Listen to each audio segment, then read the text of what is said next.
Hello and welcome back to JEE Nerds. तो आज मैं तुम्हारे लिए लेकर आ गया हूँ C S I T, C S A I, C S with design, C S with data science. ऐसे बहुत सारे स्पेशलाइजेशन है जो तुमने सुने होंगे। अब इनके बीच में क्या कोर डिफरेंस रहता है 2024 जो अभी के करंट ट्रेंड्स के हिसाब से तुम्हें कौन सी इनमें से ब्रांच लेनी चाहिए, कितना कोर्सेज में डिफरेंस रहता है, कितना सब्जेक्ट्स में डिफरेंस आता है, उस सब पे आज डिटेल में बात करने वाले हैं। और मैं इसके लिए काफ़ी राइट कैंडिडेट इसलिए हूँ ये वीडियो बनाने के लिए क्योंकि मैं खुद आई ब्रांच में हूँ।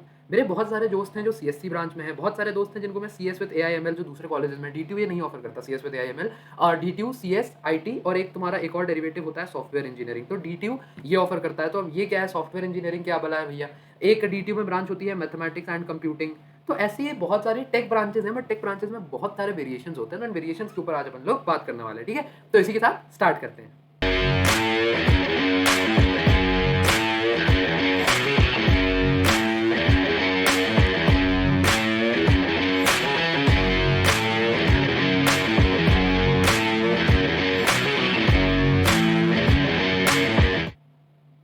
देखो, सबसे पहले मैं तुम्हें जो कोर पॉइंट्स है वो बता दूं।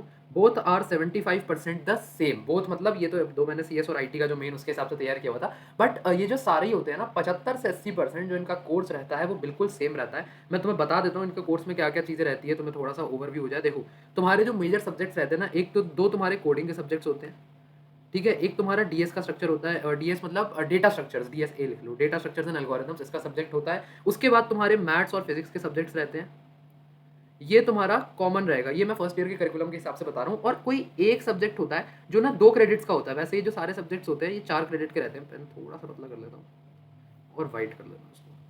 जो बाकी सारे सब्जेक्ट्स होते हैं ना वो तुम्हारे 4 क्रेडिट्स के होते हैं। ये तुम्हारा एक कोई स्पेशलाइजेशन सब्जेक्ट है। जैसे मैं इस बार बताऊँ, मैं आईटी में हूँ, तो पहले सेमेस्टर में मेरा एक 2 क्रेडिट का सब्जेक्ट था वेब डेवलपमेंट। तो उसमें हम लोगों को HTML, CSS ये सब चीज़ें पढ़ाते थे जो भी तुम्हारी वेब डेव में काम आती है। जो CS वाले बंदे थे, CS वालों का दूसरा था, उनका DSA था, उनको डेटा स्ट्रक्चर्स एंड एल्गोरिथम पढ़ा रहे थे। तो ऐसे सब में अलग अलग सीन रहता है।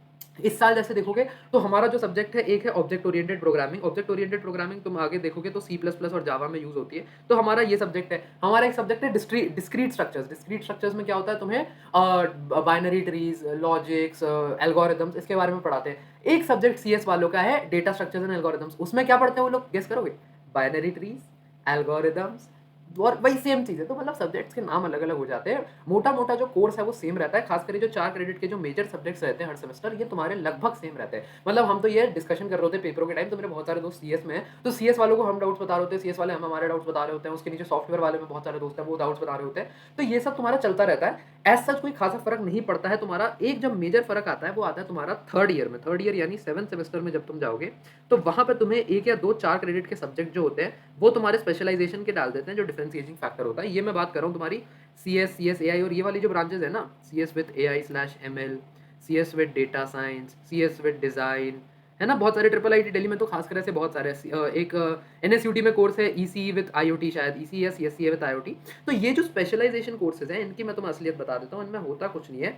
इनमें क्या होता है, बस तुम्हारा थर्ड ईयर में जाके यानी 7th सेमेस्टर या 6th सेमेस्टर, 6th और 7th सेमेस्टर में ना तुम्हारा एक सब्जेक्ट ऐड कर देते हैं जो इस स्पेशलाइजेशन से रिलेटेड होता है। इस बारे में अगर आगे थोड़ा डिटेल में भी बात करेंगे, ठीक है।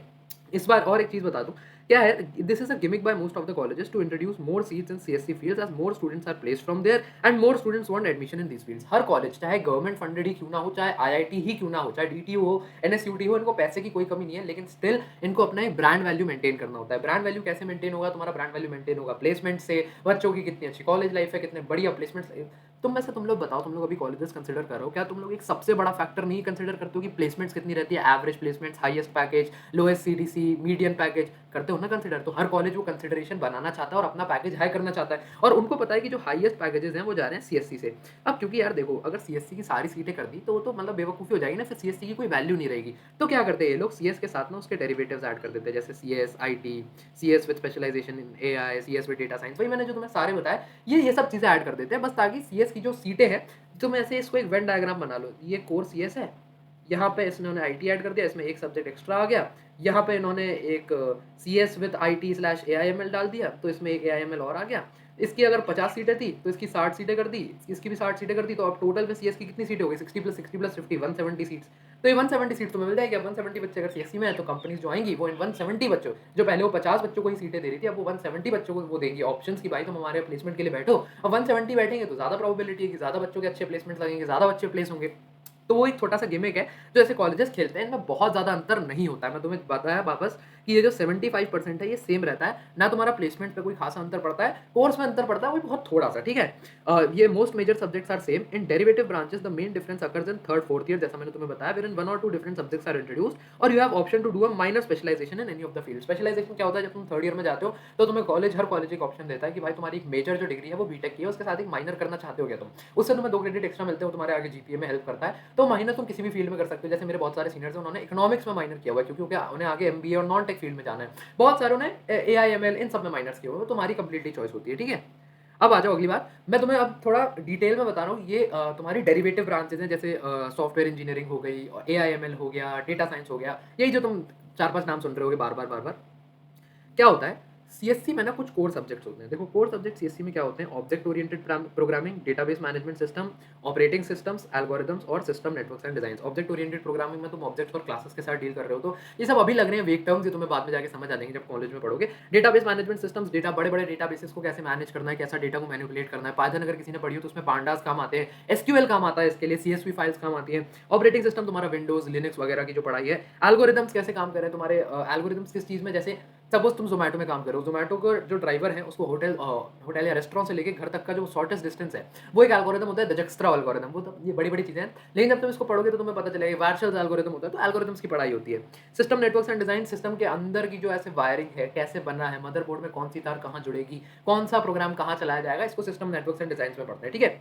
ये तुम्हारे सीएससी के कोर सब्जेक्ट्स हैं। अब जो स्पेशलाइजेशन होते हैं ना, स्पेशलाइजेशंस में क्या होता है, ये सब तो तुम्हें पढ़ाते ही हैं स्पेशलाइजेशन फील्ड्स। उसके बाद क्या करेंगे, ये एक स्पेशलाइजेशन डोमेन पकड़ लेंगे। जैसे डीटीयू में अगर सॉफ्टवेयर इंजीनियरिंग है तो ये तुम्हें ये सारी चीजें तो पढ़ाएंगे सॉफ्टवेयर इंजीनियरिंग में, साथ में एक तुम्हारा सॉफ्टवेयर इंजीनियरिंग का सब्जेक्ट इंट्रोड्यूस कर देंगे थर्ड और फोर्थ ईयर में, जिससे तुम्हारा एक डोमेन में स्पेशलाइजेशन हो जाएगा। सॉफ्टवेयर इंजीनियरिंग में जो तुम सॉफ्टवेयर बना रहे होगे, तुम लोग ऐप डेव कर रहे होगे, वेब डेव कर रहे होगे, तो एक्सक्यूज मी ऐसी चीजें रहती है, ठीक है। ऐसी एक सीएससी का डोमेन होता है एमएल और एआई। तो ये सीएससी कोर सब्जेक्ट्स में एमएल और एआई के साथ एक स्पेशलाइजेशन, एक cyber security, data science, cloud computing, internet of things. तो ये कोर सब्जेक्ट्स को लेके एक सीएससी डोमेन को उठाते हैं और यहाँ से इसको ऐसे मैप कर देते हैं किसी एक के साथ। तो ये कोर सब्जेक्ट्स तो तुम हर ब्रांच में पढ़ रहे होगे, चाहे वो आईटी हो, चाहे सीएससी हो, चाहे सॉफ्टवेयर इंजीनियरिंग हो, चाहे तुम्हारी सीएस विद एआईएमएल हो, सीएस विद डेटा साइंस हो, कोई भी हो, ये कोर तुम सब में पढ़ रहे होगे। उसके बाद किसी एक इस फील्ड में तुम्हारा स्पेशलाइजेशन हो जाएगा, ठीक है। Fundamentals are taught to you in every specialization branch. CS core subjects plus specialization subjects ऐसे इंट्रोड्यूस कर दिए जाते हैं, ठीक है। इसके बाद क्या, अब बात कर लेते हैं भाई जो मेजर चीज जिसके लिए तुम लोग यहाँ बैठे होगे, मुझे लगता है इंपैक्ट ऑन प्लेसमेंट्स, ठीक है।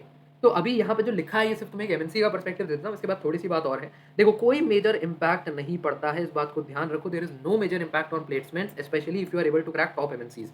जो फैन कंपनीज या मैंग कंपनीज आती है, मेटा, अमेजॉन और नेटफ्लिक्स, गूगल वगैरह, ये कंपनीज नहीं करती हैं किसी भी तरीके का डिफरेंशिएशन, चाहे वो आईटी वाला बच्चा हो, चाहे सीएससी वाला बच्चा हो, चाहे तुम्हारा सीएस विद एआई वाला बच्चा हो, कोई डिफरेंशिएशन नहीं रहता उनके लिए। सब सेम है, सबको सेम प्लेसमेंट, सेम ऑफर करते हैं, सबको अपने इंटरव्यूज में बैठने रहते हैं। देखो तुम्हारा जो इंटरव्यू है वो कैसे होता है, एक प्लेसमेंट कोडिंग कैसे लगती है। सबसे पहले ना तुम्हारा होता है कोडिंग राउंड, ठीक है। तुम्हें बुलाया जाता है, तुम्हें एक टेस्ट दिया जाता है, और तुम्हें बोला जाता है कि इसको सॉल्व करो, ठीक है। फिर उसके बाद तुम्हारा होता है टेक्निकल इंटरव्यू। तुमने पिछले 4 साल में क्या क्या सब्जेक्ट्स पढ़े, क्या क्या तुमने प्रोजेक्ट्स बनाए, उसमें ही टेक्निकल इंटरव्यू लेते हैं। टेक्निकल इंटरव्यू के बाद जनरली बहुत सारी कंपनीज उठा लेती है अगर तुम्हें क्लियर कर देते हो। नहीं तो फिर एक होता है तुम्हारा पर्सनल इंटरव्यू। ये तुम्हारा एचआर ले रहा होता है, ये तुम्हारा टेक्निकल फील्ड ले रही होती है। तो ये तुम्हारा पर्सनल इंटरव्यू, तुम आदमी कैसे हो, काम करवाने लायक हो भी नहीं, तुम कंपनी के एटमॉस्फेयर में सही बैठोगे या नहीं बैठोगे। उसके बाद तुम फाइनली तुम्हारी हो रही होती है प्लेसमेंट, ठीक है। तो ऐसा सीन होता है। अब क्या होता है, सबसे पहले जो कोडिंग राउंड होता है ना, कोडिंग राउंड पे ही जो मेन फिल्ट्रेशन हो जाता है वो हो जाता है। मतलब कैसे, ये लोग तुम्हें डिसाइड करते हैं कि तुम्हारी स्ट्रीम कौन सी है, उसके बाद तुम्हारी जीपीए कितनी है, उसके बाद तुम्हारे पास एलओआर वगैरह है क्या। खैर ये तो बहुत ज़्यादा मैटर नहीं करता, जीपीए मेन और स्ट्रीम। माइक्रोसॉफ्ट जैसी कंपनी है, माइक्रोसॉफ्ट अगर तुम्हारी 8.5 से नीचे जीपीए ऐसे ऐसे हटाती है, तुम्हारे किसी एक सब्जेक्ट में बैक है ऐसे बाहर कर देती है, उनको नहीं फर्क पड़ता, ठीक है। तो वो तुम्हारी और स्ट्रीम कौन सी, अब जैसे अगर तुम सिविल इंजीनियरिंग के हो तो माइक्रोसॉफ्ट तुम्हें आसपास भटकने भी नहीं देगा अपने। क्यों भटकने देगा भाई, देखो उसका क्या फायदा बन रहा है, तो वो क्या करेगा सिविल वाला बंदा लेके, उसका सॉफ्टवेयर का काम है, मतलब भी नहीं बैठता। अब तुम बायोटेक वाले हो, बायोटेक वाले हो गए, तुम इन्वायरमेंटल वाले हो, तो इन सबको नहीं बैठने देते जो टॉप कंपनीज है। ये टॉप कंपनीज तुम्हें किसको बैठने देते हैं, IT, CSC, software, mathematics and computing, उसके बाद ईसीई। अगर ये समझ लो एक कॉलेज में 100 कंपनीज आ रही हैं तो उसमें से 70% यानी 70 कंपनीज भी ईसी वाले बच्चों को बैठने देती हैं, तो ईसी के अच्छे प्लेसमेंट जाते हैं। ईसी बुरी ब्रांच नहीं है, वो एक मात्र ऐसी मुझे लगता है सर्किटल ब्रांच है जो आज भी दोनों तरफ का हैंडल कर रही है। मतलब वो सर्किटल ब्रांच की प्लेसमेंट्स तो दे रही है और वो सीएस के प्लेसमेंट्स भी दे रही है, तो दोनों तरफ का ईसी काफी अच्छी ब्रांच है। अगर तुम्हें ईसी मिल रही है किसी बड़े कॉलेज में, then you should definitely go for it. ठीक है? तो ऐसा रहता है। अब एक चीज़ मैं तुम्हें बताऊँ, स्पेशलाइज़ेशन वाली ब्रांचेज़ में डिफरेंशिएशन कहाँ आता है? स्पेशलाइज़ेशन वाली ब्रांचेज़ में ना डिफरेंशिएशन तब आता है, सपोज़ तुम कोई एक छोटे स्टार्टअप में काम कर रहे हो, ठीक है? स्टार्टअप नया-नया बना है। स्टार्टअप वाले को क्या काम है? उसे है कि भाई मेरे को ये सब चीज़ें तो आती है, बट ना मेरी वेबसाइट के लिए मुझे मेरी वेबसाइट बार-बार हैक हो रही है और मुझे उसका डर है। तो मुझे चाहिए कोई ऐसा बंदा जो वेबसाइट की हैकिंग और व्हाइट हैट हैकिंग बोलते हैं इसको। तो तुम व्हाइट कैप हैकिंग करके मेरी साइट बचा सको और इसमें बग्स फाइंड आउट कर सको। तो उसके लिए तुम्हें स्टार्टअप के साथ बंदा चाहिए होगा साइबर सिक्योरिटी वाला। स्टार्टअप्स में क्या होता है? स्टार्टअप्स में ना जनरली, और जो छोटी कंपनीज़ होती है, startups plus small cap companies, इनमें क्या होता है ना, इनमें अक्सर ऐसे स्पेशलाइज़ेशन वाले बंदों की ज़रूरत पड़ती है। तो अब ठीक है, अगर तुम स्टार्टअप में करोगे तो ऐसा नहीं है कि सारी नौकरियाँ जो है वो स्पेशलाइज़ेशन वाले बंदे ले रहे हैं। ये है कि यहाँ स्पेशलाइज़ेशन वालों को एक एज मिल जाता है कई बार कि यार तुम सीएससी वाले हो, अच्छी बात है, बट क्या तुम्हें एआई-एमएल में तुम्हारा स्पेशलाइज़ेशन है? मेरा स्टार्टअप सिर्फ एआई-एमएल में काम कर रहा है और मुझे चाहिए बंदा जो सीएससी तो है, अच्छी बात है। क्या वो एआई-एमएल सीख सकता है? बढ़िया। लेकिन पहले से जिस बंदे ने सीएससी के साथ एआई-एमएल में अपनी वो करी होगी स्पेशलाइज़ेशन, ऑफ कोर्स रिक्रूटर उसको उठाएगा क्योंकि उसकी एआई-एमएल में डिग्री है, उसकी डिग्री में एआई-एमएल लिखा है। तो इसमें थोड़ा-सा फ़र्क पड़ता है, यहाँ पे स्पेशलाइज़ेशन वालों को थोड़ा-सा एज मिल जाता है। इसलिए अब जैसे एआईएमएल का बूम है, तो तुम देखोगे एआईएमएल के कट ऑफ सीएससी से भी ऊपर जा रहे हैं और वो ठीक भी है क्योंकि एआईएमएल की ज़रूरत है, एआईएमएल वाले इंजीनियर्स की ज़रूरत है, तो उनकी डिमांड ज़्यादा है, सैलरी ज़्यादा है, तो ज़्यादा बच्चे लेना चाहते हैं, तो कट ऑफ्स ऊपर जाते हैं। तो ऐसा सीन रहता है। बाकी अगर तुम कोई कोर प्लेसमेंट्स का देख रहे हो तो ऐसा फ़र्क है नहीं, सिलेबस वगैरह में क्या फ़र्क रहता है वो मैंने तुम्हें बता दिया, कहाँ पे फ़र्क आएगा वो भी तुम्हें बता दिया, और भी कोई तुम्हें डाउट्स वगैरह हो तो हमारा कमेंट सेक्शन हमेशा ओपन है, तुम अपने डाउट्स वगैरह सब बता सकते हो। बाकी हम लोग तुम्हारे साथ बने हुए हैं, हर दूसरे-तीसरे दिन वीडियोज़ आ रहे हैं, काउंसलिंग की पूरी साथ तुम्हारा दे रहे हैं। कोई भी दिक्कत वगैरह हो कमेंट करो, हम कमेंट्स पढ़ते रहते हैं। तब तक के लिए all the best, very bye bye.